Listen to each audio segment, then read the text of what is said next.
ඔහුගේ එක බැල්මකින් ලෝක දේශපාලනය උඩු යටිකුරු වෙනවා. ඔහුගේ එක තීරණයකින් මුළුමහත් යුරෝපයම වෙවුලනවා.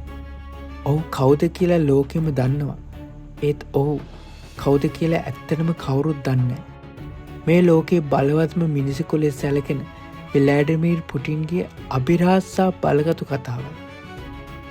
ලෙනින්ග්‍රෑඩ් නුවර අතිශය දුප්පත් පවුලක උපත ලැබූ ඔහු කුඩා කාලයේ පටන්ම හීන දැක්කේ ඔත්තුකරුවෙක් වෙන්න.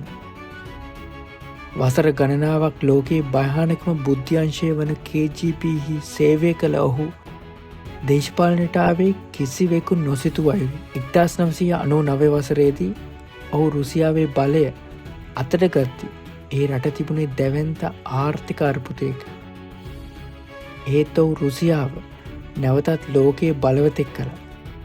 පුටින් කියන්නේ නිකන් දේශපාලඥයෙ නෙවෙයි. ඔහු ජූඩෝ කළුපටිධාරියෙක්, දක්ෂ දඩයක්කාරයෙක්, ගුවන් නියමුවෙක් සහ ඕනෑම අර්බුදයකදී යකඩ වැනි තීරණ ගන්නා නායකයෙක්.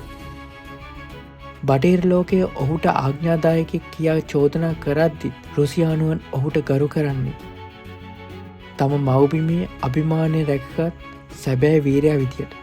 ඔහුගේ දේශපාලන ජීවිතයේ රහස් වලින් පිරුණු එකක් ඔහු සතුයයි කියන අතිවිශාල ධනය සහ රුසියාවේ පුරා විසිරී ඇති රහසිගත මාලිගා ගැන ලෝකෙම කතා කරනවා. ඒ වගේම ඔහුට එරෙහි වන අයට සිදුවන දේ ගැනත් ලෝකයේ බියෙන් පසු වෙනවා. 2022 යුක්‍රේන ආක්‍රමණය සමග පුටින් ලෝක ඉතිහාසයේ තවත් තීරණාත්මක සහ මතභේදාත්මක පරිච්ඡේදයක් ලිවීමට පටන් ගත්තා. ඔබ ඔහුට කැමති වූවත් අකමැති වූවත් ව්ලාඩිමීර් පුටින් යනු නූතන ලෝක ඉතිහාසයේ වෙනස් කළ මිනිසෙකු බව ප්‍රතික්ෂේප කළ නොහැක.